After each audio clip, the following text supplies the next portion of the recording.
Okay, so we are coming to you live on Facebook. I am Charlsie Agro, one of your hosts of CBC Marketplace. We're also live on YouTube, and I'm joined by Adria Vasil. Hey, Adria. Hi. Hey, Charlsie. How's it going? Great. So thank you so much for joining us today. We're here because we had a great response to our latest Marketplace investigation. Fantastic. We were looking into used clothing, donations, where stuff is really going. You're here joining us because you are an author, an environmental journalist, self-described ecoholic. That's right, yes. So Adria's written on a number of different eco issues, including fashion waste. Absolutely, yeah. I just quickly want your thoughts on the show. What did you think about what you saw?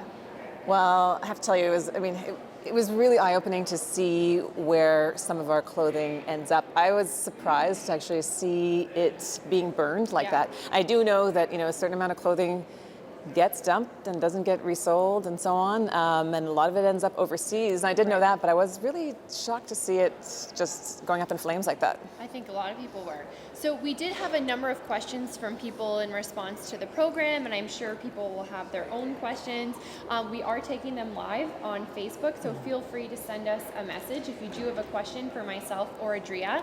I want to start things off because one of the things that people had mentioned to me was, what do I do then with my old clothing, right? It sort of raised a lot of questions for people about what should or shouldn't I do. One of the things that was mentioned was, concern about donating your goods and where they actually end up, right? Yes. So, alternatives. Well, there are a lot of different options in Canada. If your clothing is in good condition, and if you've got, for instance, really nice work clothing that is maybe a little bit out of date for you, you can donate it to places like Dress for Success, which is an organization that gives clothes to women in need that are looking for employment, or there are Syrian clothing refugee drives. There are places like Glow in Toronto, which is actually the largest clothing bank that donates clothes to new immigrants. So many different options. If your clothes are still in decent condition, for sure. And I mean, homeless shelters are always looking for more jeans, sweatshirts, winter coats, boots, that kind of thing. And for kids as well, if you've got old kids' clothes, call up your local women's shelter and see if they want them, because there's a lot of need there for sure. One of the ideas or suggestions for people really was, first and foremost, we want to avoid landfill, right? Because we know a huge amount of our textile waste in particular, 85% winding up in landfills. Yes. Which is a huge amount. A massive amount. I want to ask you about clothing swaps. This was something that had come up. People were interested by the concept. Tell me a little bit more about what it means to swap your clothes. How could we do that? Well, for instance, I got this blazer from a clothing swap just a couple months ago. Oh, wow. In Toronto, and across Canada, there are some major organized clothing swaps like the Uber swap in Toronto, or the Fashion Takes Action clothing swap coming up in early February 9th. And what's great about these, and you can do them yourselves with your friends, is just to actually, get some people together. And trade. And just trade clothes. So bring clothes that you're no longer wearing. If you're just going to do it with a handful of friends, then, it's nice to have friends that are the same size, so you so you can have a variety of sizes there, and swap it up. And some people get really serious about doing it in their homes and bring out racks, and have them nicely folded, or they just make it a big pile on a table and go through it, and just have fun with it. Because what you might be done wearing, your friend might be thinking, "Oh my God, I really want that jacket." I imagine too, for people with kids, clothing swaps would be great because they're growing like weeds in and out of their stuff. Yeah, great thing for families to do. If your kids are outgrowing their stuff, but you have other friends that have young growing kids, then it's a perfect opportunity to do a swap. And it's completely free. I mean, some swaps will charge $10 entry fee, but they have hundreds of women coming, like the Fashion Takes Action swap or the Uber swap, which gets you masses of clothes to pick from. Just fun. So we're going to go to some comments. Jean Posta has written in to say, disposable everything ensures the 1% corporations a profitable future. Everything designed to break. There is little you can do. We've been trying for decades. Mo money, mo junk. You're so right.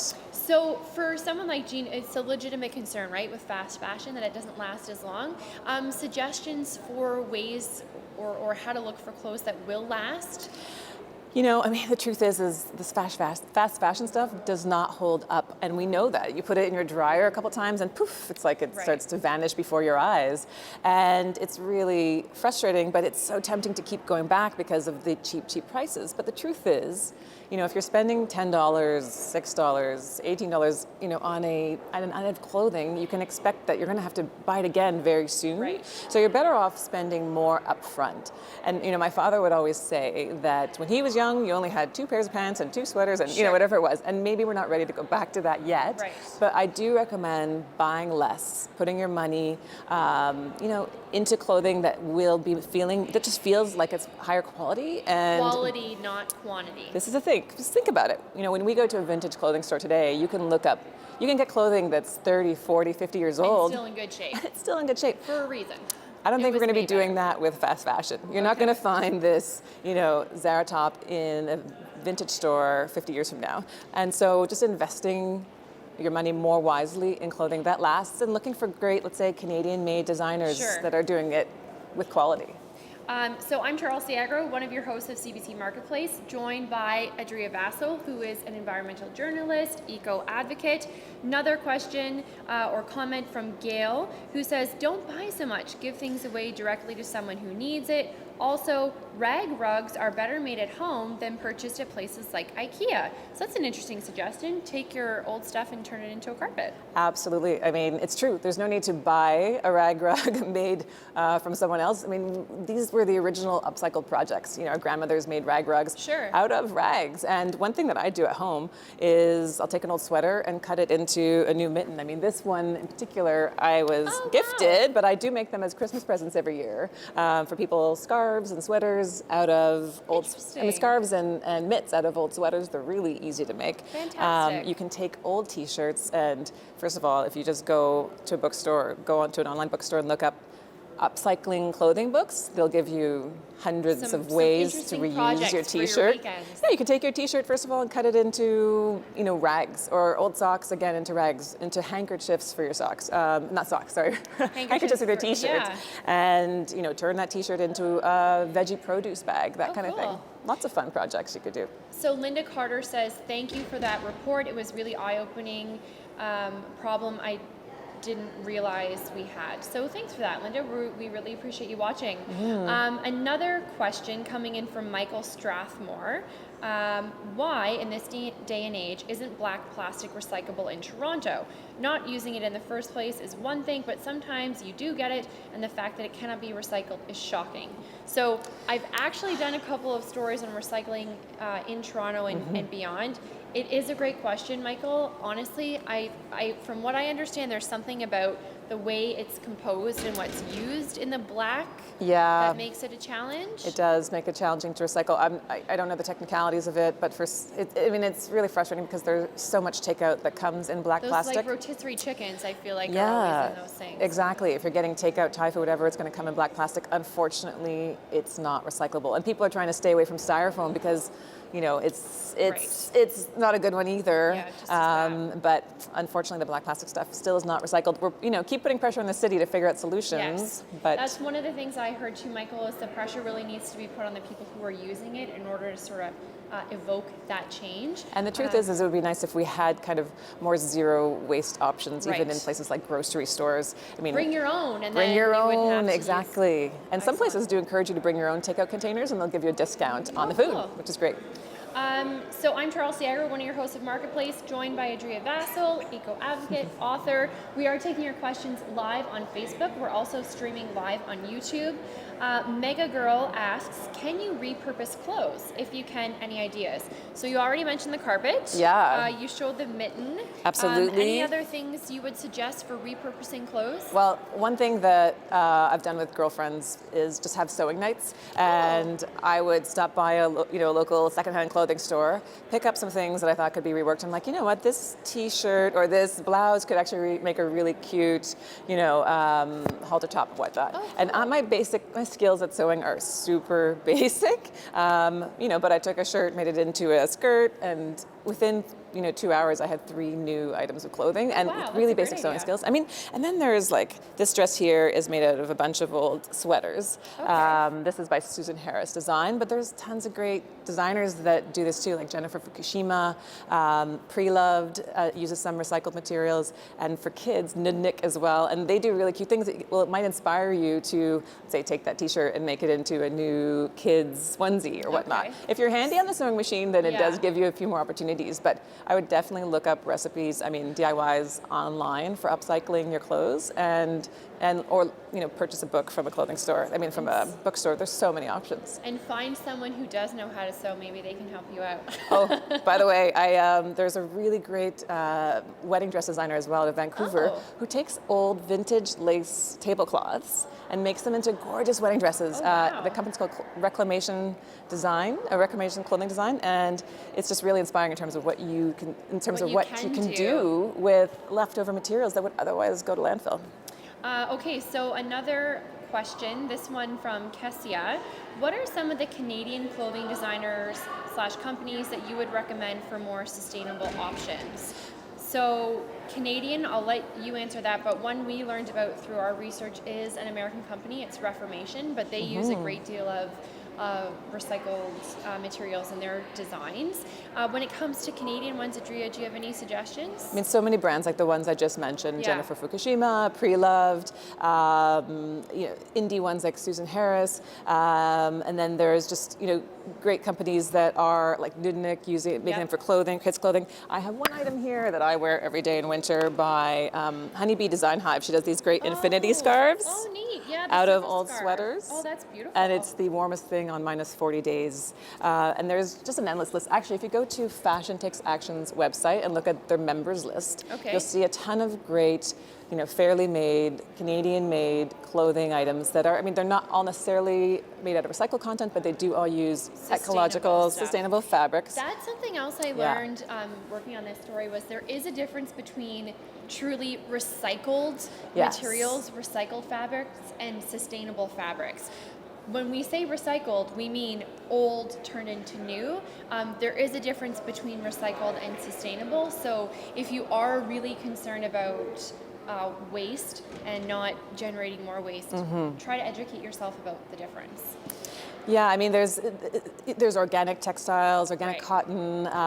There's tencel, which is made out of old tree pulp, but in a more ecological way than, let's say, rayon, which is not so eco and made with tree pulp as well. The options are endless. But yes, of course, I think the upcycling, if you can take an old sweater or an old trench coat and make it into something new, that's the greenest. Yes. And then another option is when they actually shred and remake a fabric. And you're seeing a lot of athletic wear now that's starting to weave in some recycled materials as well. Excellent. So we are live on Facebook with Adria Vasil, eco advocate and author, environmental journalist. I'm Charlsie Agro from Marketplace. We are continuing to take your questions, and there are more coming in, so we'll get right to it. Shiny is asking, if clothing waste is such a big issue, why don't we have government-funded programs to help recycle the clothing in a more meaningful answer? Shiny, I'll take the first stab at this, and then I'll let Adria answer. I would say there are a number of reasons, but first and foremost, it's incredibly expensive to actually take old clothes and turn them into new ones. The technology, as we touch on the show, really isn't there yet. It's really tough to take our blended fibers, break them down, turn them into new ones. Absolutely. There are some groups who are investing in this, H&M being one of them, to try to make this technology more sustainable, work better. But the simple answer is it's really tough, it's very costly. And the other part of it is, that I learned is recycling fibers and breaking them down actually takes energy. More resources and energy as well. Absolutely. Yeah, and those are all great answers, and unfortunately, all true. It is really difficult to separate all the blended fibers. Part of the problem is we are addicted to stretch. Everything we love to be, comfortable these days. Everything has stretch, and all those blends of lycra, spandex, etc., make it really difficult to pull fabric apart and have them be their own individual components of cotton, polyester, etc. But we are seeing, as much as H&M is a part of the problem for creating all this fast fashion that doesn't last. They are also putting in a few $1 million a year into investing in recycling solutions, so that we are trying to figure out how to solve this recycling problem. Yeah. And there are some companies out there right now that are doing it with some things like polyester cotton blends, but not with all the blends. But on the government side of things, right now in Ontario's introduced the Waste Free Ontario Act, and they have put textiles on the potential list of things that they will kind of regulate. And if that happens, that means that clothing companies will be forced to take responsibility for like Claudia talked about in the show, cradle to grave, beginning of life to end of life. And we see this with other products in places like Germany, or even with some of our recycling with things like tires, where you make the tire makers pay for the recycling. But there's also great projects happening now. Textile Division, it's called the Textile Division Collective, and it's bringing together companies like the Bay, Winners, environmental organizations, colleges and universities across Canada. They have just convened, I think it was just a month or two ago, to address this problem. And they're actually talking about bringing in a pilot program or a pilot factory in Canada to do some shredding and recycling here. Part of the problem is that we have lost our mills. We have lost our capacity to make textiles in Canada. There's only a few people who still know how to do this, and so we just ship it all overseas. Make it somebody else's problem. That's the thing, we're outsourcing our waste. So here we go. Rosalba says, old t-shirts make great rags for Windex. No need to waste paper towels. Love that. Good one, Rosa. So right. Charity Thomas suggests take apart favorite pieces and use them as a pattern to make a duplicate. Then use the material from old garment as rags. I also only buy clothes at secondhand or consignment stores. Charity, I heard that from a number of people, especially reaching out on Twitter. People who, after seeing this show, my sister included, have said, I'm gonna try not to buy any new clothes for a year. Amazing. Or I'm only gonna shop consignment. One way to sort of prevent more waste from going into the system. Absolutely. Mega Girl asks, how long does it usually take for plastic to be recycled? Also, where does the bottles and cans go when we get the refund at the bottle depot? I'm not really sure, actually. Do you have any idea? I mean, that's a good question. It really depends on the material. Okay. So with things like a can, it will get crushed up and made into new cans pretty easily. But, with glass, it depends. The beer store in Ontario will just wash those and sanitize those bottles down and refill them. Cool. But in other cases, glass might get ground down and put into road beds and that kind of thing. Oh, wow. And with plastic, the thing with plastic recycling is that it's really, we also call it downcycling, because you can only really recycle it once. It's a dead-end thing. So you can recycle that styrofoam container once into a cheap plastic black tray that you get with your garden center plants. Yeah. But then that can't be recycled. Sure. So it's not a closed loop like with aluminum. Got it. Unfortunately. Mike Gossner asks, can clothes be used inside walls so the cold won't get in instead of traditional insulation? Great idea. I would say, Mike, that sounds like a great idea. Let us know how it works out. Actually, but we do know that some clothes are, the unwanted stuff, some of the like shredded textiles, exactly, and make them into insulation. There is a company that I know of, I forget their name, they do padded insulation for your walls made out of old denim. Oh. So check them out online for sure. Cool. Mike Holt says, smaller cities, Thunder Bay, will only accept certain types of materials in recycling and will not pick up a bag of water bottles if a stray fast food cup is in the bag, not encouraging their citizens to recycle more. Why not take it all and pull out the handful of items that are not acceptable? Well, different cities have different approaches, and so smaller cities might not have the kind of expensive systems that, say, Toronto has, which gets citizens to just throw it all into one thing and then they sort it later. But now we're kind of rethinking that, because China has just brought in a ban on imported recycling waste in terms of plastics and so on, because part of the problem is that we were giving them our old peanut butter, jars and so on that were still half full of peanut butter or, had this much on the bottom, and too much of the recycling was mixed up and contaminated, and so they have just said, we do not want your waste anymore, which is a big problem for recyclers now. A whole other topic, but you're seeing municipalities like Vancouver and Halifax that, because of that ban, are having massive buildups in the recycling. Oh, wow. So maybe having your city be extra careful and making you be extra cautious about not mixing your recycling, it might not be a bad option. Not be a bad thing. Yeah. So we are coming to you live. We are streaming on YouTube. We're also on Facebook taking your questions. Charlsie Agro from Marketplace and Adria Vasil, eco author, advocate, the list goes on. The questions are still flowing, so we will keep going right along. This is really in response to our latest Marketplace investigation, looking into what really happens to your old clothing. And in response, Strong Start is asking, where are the best places to recycle your clothes in Ontario? In Ontario. Okay, so I mean, we mentioned a few of them earlier. Places like Dress for Success. There's Dress Your Best for men. Dress for Success is for women.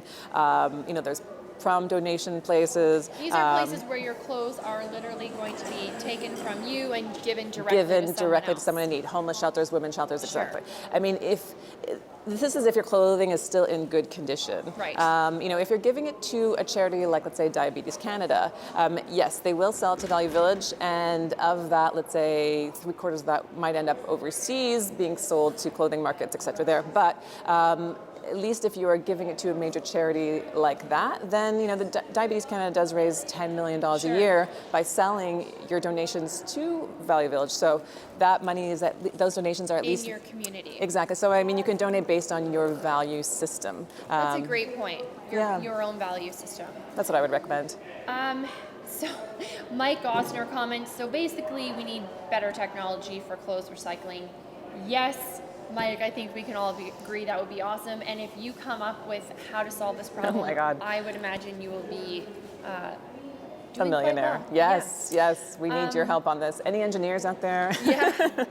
Christine Falk suggests, when possible, avoid industrial sourced products. Industry is the cause of most environmental pollutants. When not possible, industry-run demand like gasoline, try to choose the most ethical choices. Do your homework always. Always. Great advice, Christine, right? Yeah, research your choices before you buy them. And I mean, we are ultimately buying too much. So, and it is fueling this massive industry. I mean, we're buying 400% more clothing than we used to. That number stuns me. And it is. I mean, they say that the fashion industry is one of the top 2 or 3 polluters in the world because of the sheer volume of clothing that we're buying and the amount of chemicals that go into making that clothes. And the resources it takes to make the clothes is enormous. So ultimately buy less and research the brands that you do purchase so that you're, like we're saying, buying quality, buying items that are well made and fairly made and gonna last. Yeah. Shiny says thanks for answering. You are welcome, Shiny. Christopher is asking, pizza boxes, they have residue, garbage or recycle? Well, I know it depends on your municipality. In Toronto, they'll say just don't make sure there's tons of cheese on there, but if there's a little bit of food, it's okay. But some municipalities are a little stricter about this, so you want to check with yours before you throw out a pizza box with some goop on there. Joanne Westall says, I shop at thrift stores for clothes as what I thought was harmless weekend entertainment. I'm going to challenge myself to use what I have till May. Amazing, Joanne. Thank you. We love hearing that the work we do makes a difference on your choices, and thank you. That's fantastic. Aggie says, I love secondhand clothing, old for you, new for me. Awesome, Aggie, that's great. I agree. Christopher asks, do I have to wash plastic yogurt containers, tomato sauce jars before recycling? I'm gonna go on a limb and say yes, please. It's kind of city. a quick rinse. You don't need to put them. I know in the old days, my mom would put the yogurt tubs in the dishwasher and so on. Right. And some municipalities were really pushing for that. But these days, most municipalities say, as long as there's not major chunks in there, a quick rinse is good. But you don't have to give it a thorough washing. Michael Strathmore asks, I've noticed that City of Toronto bins are sometimes collected into one pile when emptied. Why am I spending time separating my trash and recycling at the waste bin if it only gets mixed together? I'm not really sure how to answer that one. Well, the city actually has a really complicated system in terms of sorting it at the end. So you might put it all into one bin and think, well, where is or maybe you might be sorting it and then you see it go all into one bin, but at their facility, it does get sorted. There are magnets to pull out the metal, they soak it in water so the paper kind of sinks, and so on and so on. And there are many tiers to the sorting system. But again, you got to check with your municipality, because I might tell you to put it all in one place in Toronto, and that doesn't apply to where you live. Sure. So Mad Matter says, wool suits can be remade into mats with primitive rug hooking. Awesome. Absolutely. Wool sweaters can be made into mats with rug punching. Jeans can be made into rugs with traditional rag rugs. Band float rope can be hand woven into doormats that will outlive us all. Wow, you sound like a very industrious, creative person, Mad Matters, and good on you for taking those on. We need some DIY videos from you. Yeah. So Anne-Marie says, I understand that the Salvation Army accepts all textiles except pillows. They are baled up and sent somewhere for sorting, and various groups will make money from various sorting. Clothes can be sold or shared, textiles can be shredded. I saw the recent marketplace show, awesome, that showed that a lot of clothing or fabric is being burnt. Is there any place where clothing textiles, all clean, can be taken? So super great question, Anne-Marie, we get it. I would say first and foremost, experts would all agree, we don't want this stuff ending up in the landfill. Exactly. So we don't want to be putting it in the trash. When it comes to donating to certain organizations, yes, we know we went to the Salvation Army facility in Oakville. So we know that there is a certain amount of resale and being sent to overseas going on. How would you say, Adria, when it comes to where the clothing can be taken, what your best bet is? I liked what you said earlier about your value system. That's right, donate with your values. And it's one thing to keep in mind that, yes, there is dumping happening, and it is really frustrating to see clothing getting burnt, but for the most part, the stats say that it's about 95% of clothing of your donations do get recycled or reused in some way. If 5% of the 80 billion clothing items that we purchase a year get dumped, that's way too much. But you can feel good knowing at least 95% does go to a good home. So don't, abandon clothing donations. We don't want that happening. Last thing we need is for all of you to start throwing it in landfill now. But it is something we have to keep putting pressure on our retailers to avoid, to make sure that the supply chain doesn't end up just burning or dumping that 5% of clothing. But these places, let's say like Salvation Army, will sell a certain amount of clothing in store. They will give a certain amount to communities in need, and any money they make from selling those clothes, whether it's in Canada or overseas, they do use towards their charity. So again, if you support the Salvation Army's values, then you can donate with them. We can't avoid the idea that at this point, like I said, 5% might get dumped somewhere down the supply chain. But this is it's one thing to keep in mind that this is a for-profit enterprise. They might be charities, but the whole supply chain is for-profit. They're ultimately, it's better for them, for all of these people on the supply chain, to sell the item than to just dump it and burn it. So that does hopefully help safeguard against more dumping. But any dumping is too much.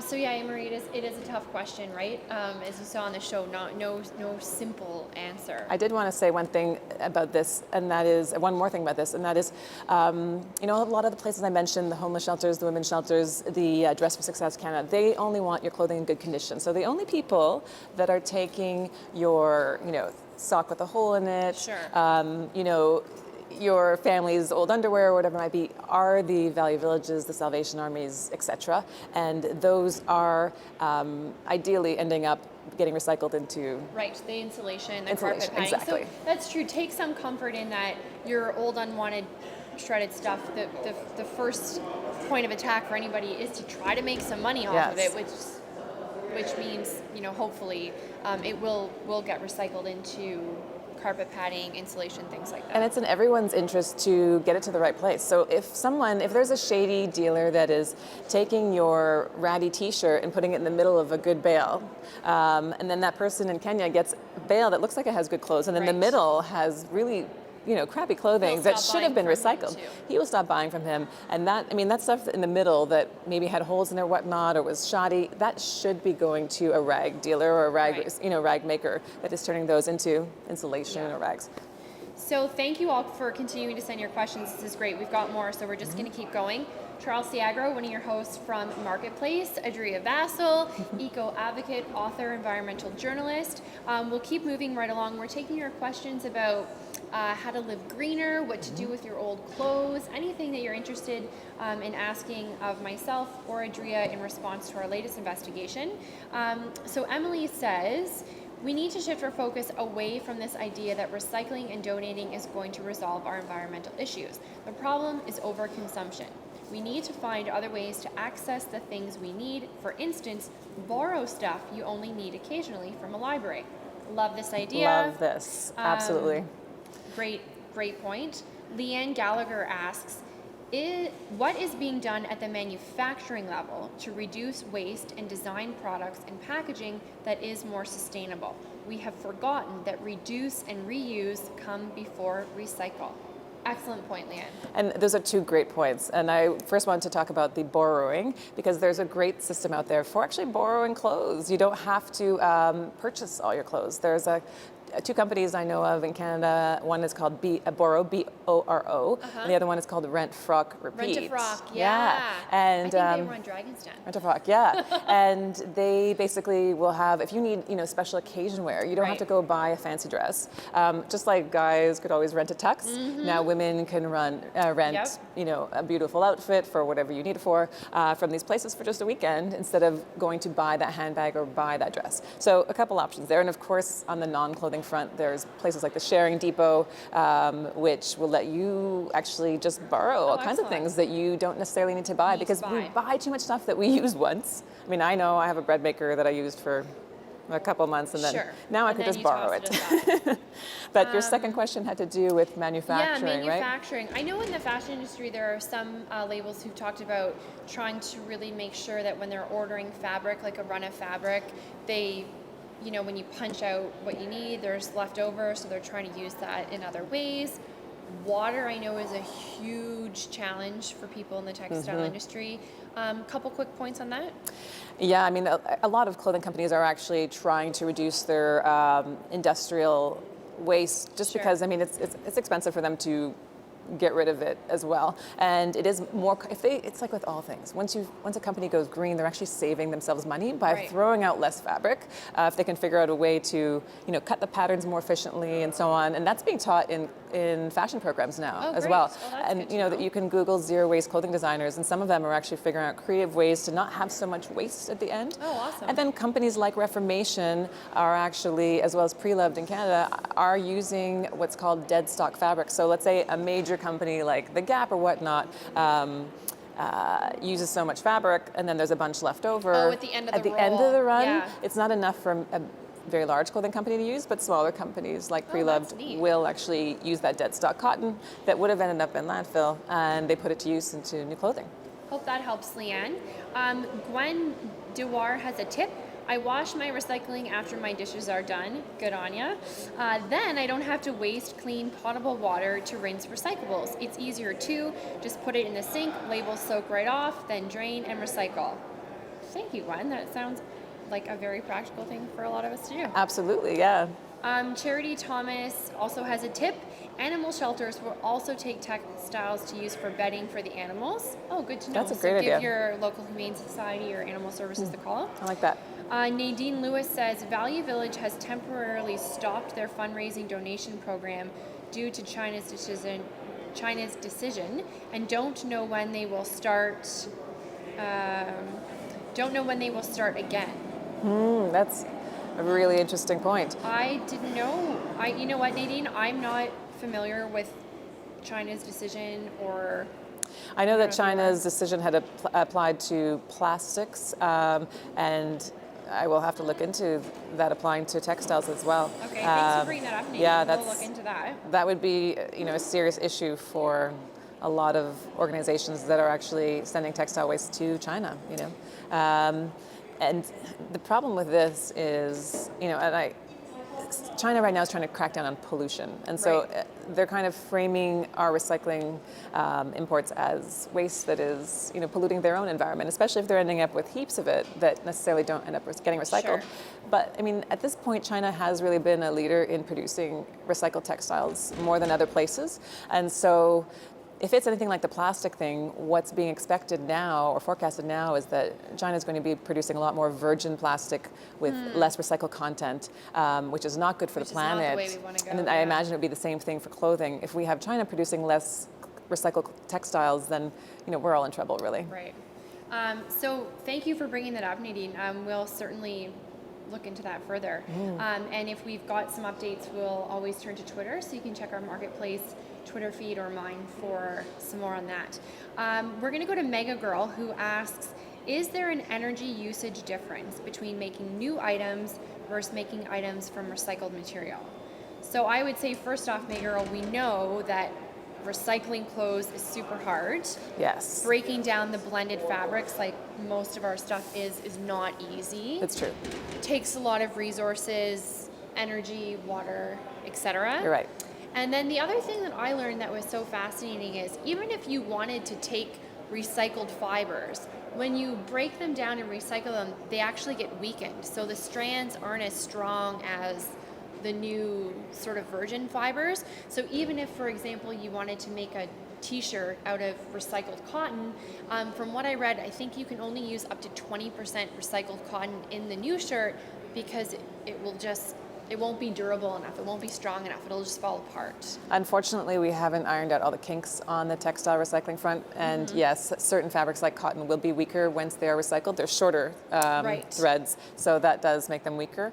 And absolutely, energy does go into making, a lot of energy goes into making recycled polyester, let's say, but a hell of a lot of energy goes into making virgin polyester, with virgin petrochemicals, and so we'd rather do it, ultimately for the sake of, exploding landfills and so on, with recycled materials. It doesn't mean that it is without impact, which is why I think the upcyclers, like some of the clothing brands I mentioned earlier, that are just taking an old sweater and then cutting it up and sewing it into a new dress, that's really like the lowest impact beyond just buying vintage. Sure. But yes, we're not going to deny that recycling textiles will take resources. I think over the next decade, we hopefully see more, we have to see more progress on this issue, and hopefully in sustainable ways. There have been a handful of breakthroughs, I know, in terms of the getting there, of the breaking it down, but it's not there yet. So we've got a long way to go. We need to scale up big time. And obviously with the amount of clothing we're buying every year, 80 billion clothing items every year around the world, shocking. We need to speed up the research on this. So I'm Charlsie, Agro, one of your hosts of CBC's Marketplace. I was joined for this Facebook Live and stream on YouTube by Adria Vasil, eco-advocate, blogger, author. Adria, just before we wrap up, final notes or comments for people. I know sometimes when we have our shows and our investigations, people kind of end up shaking their heads. Yeah.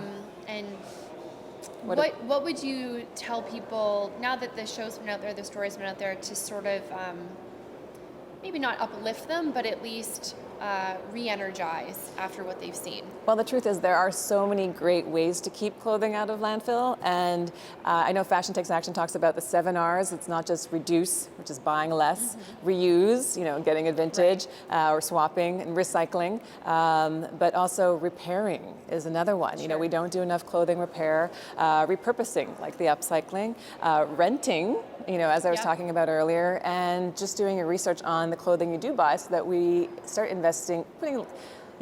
buying fewer items that are more durable, basically, so that we're not buying so many $10 shirts that last for 10 weeks or maybe 10 washes at most. We want our clothes to last longer. And it's really inspiring that there are so many solutions out there. And I think the sharing economy and the renting economy and so on is such a fantastic thing. And we do need more of us saying, what, I just don't know, I don't actually need this. Because how many times you walk into a clothing store and go, I came out with all this crap, and I don't really need it. What was I thinking? So we I think it's inspiring to see more Canadians aware of the problem and starting to question whether we need all this stuff, and looking at alternatives, of which there are many. So hopefully it inspires all of you to take on some of these solutions and try a couple of those DIY upcycling projects yourself. I want to also say thank you so much to all the people who tweeted or wrote telling us about how they're going to take what they learned from this show and affect change in their own lives. That's fantastic. Yes. Some of those initiatives, like only buying from thrift or not buying any new clothes for a certain period of time. So thank you to all those people for sharing that, because we love hearing that our journalism has made a difference. And lastly, I would just wrap up by saying, if there's anything else you want to share or tell us about, we love hearing from you. You can always send us an email, marketplace@cbc.ca. I'm Charlsie Agro. You can find me on Twitter @CBC Charlsie. And thanks again for writing in, sharing your comments. We really enjoyed our Facebook live and YouTube stream. We'll see you soon. Thanks, everybody. So yeah, I mean, there's so many options. It's nice to see so many people Oh my gosh, I talking love that. about solutions and the DIYs and Oh, that was amazing. And I love the it's funny because my sister said the same thing. Truly, she's like, my goal is just not to buy anything new for a year. we don't need it Because we don't. Our closets are full. Like, how full are our closets these days? So